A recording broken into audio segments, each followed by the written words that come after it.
Painter. Matt, just the production you got off the bench tonight from Jenkins and Trey and everybody there. Yeah, I thought Braden got in foul trouble, and I thought David did a really good job of coming in and just making plays, being solid, knocking down some shots, made his free throws, hit both of his threes. Brandon Newman made those 2 free throws at the end. We subbed him in to switch 5 ways, but also have a better free throw shooter. In the game, Trey Kaufman ran going 4 for 4, and really, being able to score in that low block and giving us a threat when Zach's out. And then Mason had the best plus-minus. I thought he did a lot of little things. We rewarded him, and starting in the second half, I also wanted to. I was worried they weren't able to go big because, Reed got in foul trouble in that first half. But I was worried about starting Caleb and then bringing Caleb out when Reed was coming in, and then we're smaller. I liked it offensively. I didn't like it defensively. So we started him trying to kind of match Caleb with Taurus Reed, and then we could put Caleb on Hunter and then put Zach, on Taurus Reed when he came in. So it worked. Mason hit that big 3, and but he did a lot of little things for us. But our bench was great. Trey's been struggling to put the ball in the hole, but right. Can this lead to something bigger for him? Yeah, you hope so.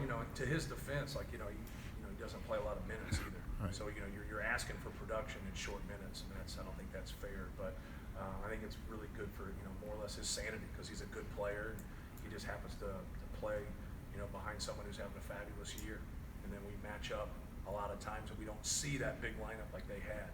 We see more of a face-up 4, with the teams that we play. Not always, but most of the time. How comfortable is David playing the point? And obviously he got 14 minutes in the first half because of Braden being out, and it seems like he's more and more comfortable when he gets those extended minutes. No question. Everybody's more comfortable when they get extended minutes, but they only give you 200 minutes. And it's hard, right? You play well, then you still don't play as much.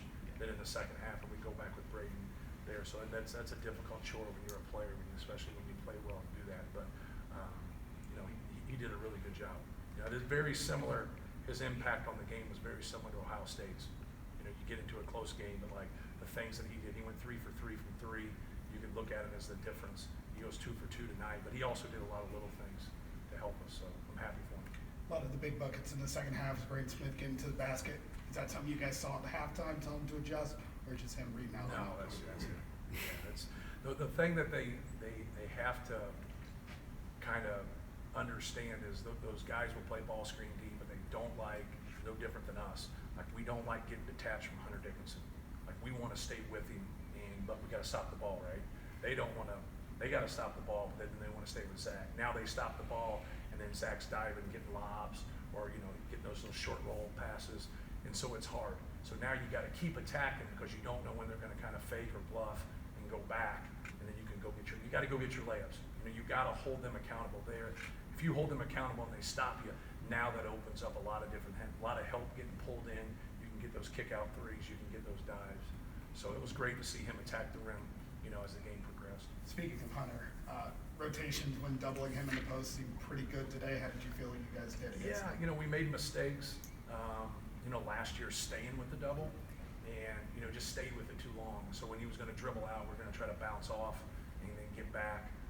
He can still dribble down at that point, which he did a little bit, not a lot, but I thought he played a pretty good game. Obviously, half of his shots are from the 3, so it's a little different because now we're full rotating. We're trying to go get him. We're getting back to our man sometimes. Just didn't want it to consume us. You know what I mean? You got to know it's there, but his meat and potatoes are on that block, and so we wanted to kind of throw some different looks at him and make it hard.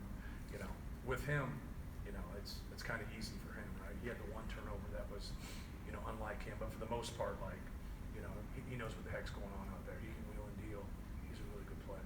How impactful was the technical where they take a 22-20 lead, Fletch goes to the line, hits 2 free throws, and then you go on a 15-0 run shortly after that? Yeah, I didn't realize that, but it's one of those things, and from an emotional standpoint, you can show emotion, you can't show emotion towards people, so it's I don't know, because you're going to have your own players do the same thing.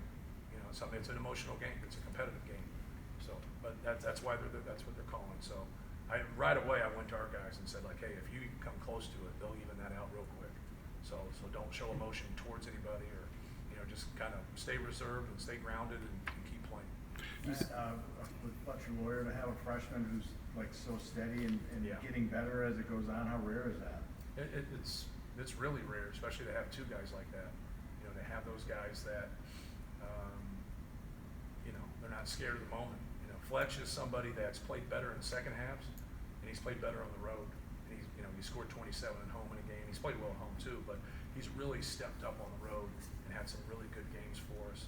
Made his free throws today. But no, we're very, very fortunate to have him. Both of those guys have a lot of winning qualities. And Zach early was unstoppable, 15, and then relatively quiet in the second half. What was the difference? Right.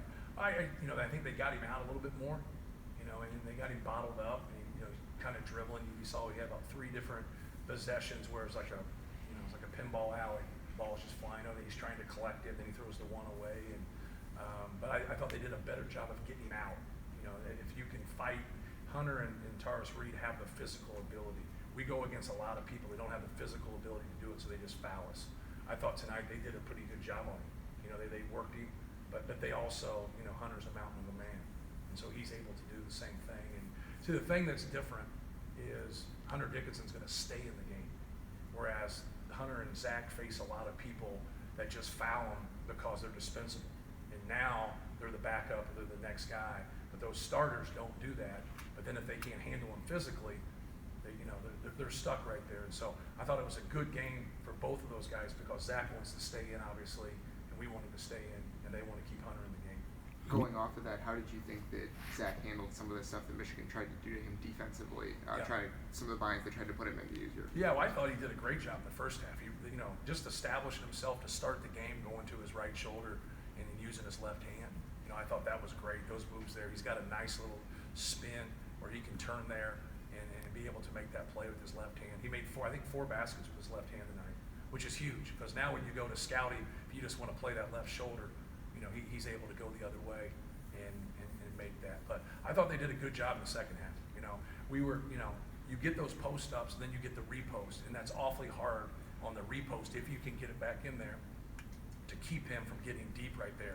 The same with Hunter. When Hunter gets bottled up and he throws it back out, now when they dig back in, that's a really hard cover. Matt, you talked about at times this year how every team is going to play Zach a little bit differently, and that he has to kind of read it and understand as the game goes on. For the guys around him, what type of awareness do they have to have in recognition of how teams are defending Zach as well? Yeah, no question. And it's also, what we do, who we dive, who we cut through, who we hold. So we try to do different things out of different plays just to mix up so the rotation guys are different. And I think that's the one thing that causes us the most problems. So anything that causes you problems, you try to flip it, right? And you do the same thing on the other end of the court. So that's all we try to do is get him into a rhythm, get him to establish his pivot foot. Sometimes it's deep enough. Sometimes, he's got to dribble into it, and that's a little bit different. And so you got to be able to pick up the basketball and make plays. And if they convert and they come after you, you got to pick up the basketball and make a simple play. But I thought they did in the second half. I thought they did a good job. He's got to be careful when he's up the lane. Like Hunter has that Sigma, open when he opens up and shoots the basketball from like 10 to 15 feet in there. And for a lot of people, that's not a good shot. That's a good shot for Hunter. He doesn't have that. So like now he gets into that. We really, when people come right there, we really try to dive and get something out of that. And he becomes a passer, which I'm not giving away any secrets. It's pretty obvious what to do. That's what gives you. Maryland game, you had a lead going into halftime, vanishes in the second half. Yep. Today you have a lead, you push it on the road. Right. What were you able to do in the second half? Yeah, we just didn't turn the ball over as much. We didn't allow Michigan, how many, the fast break points. We gave a handful of baskets to Maryland. I shouldn't say gave because, they were playing defense and getting steals, but we turned the basketball over too much. Even though 12 is not a great number, it's much better than 15. Like those plays when they got in there and were able to get those steals, like that really gave Maryland momentum. Just pass it and catch it, being simple. I talked to them before the game about hitting singles. Just hit singles, man. Quit trying to always hit home runs. Take what the defense gives you. And I thought that was the difference in the game against Maryland and how it became so close was our inability just to pass and catch and do simple things.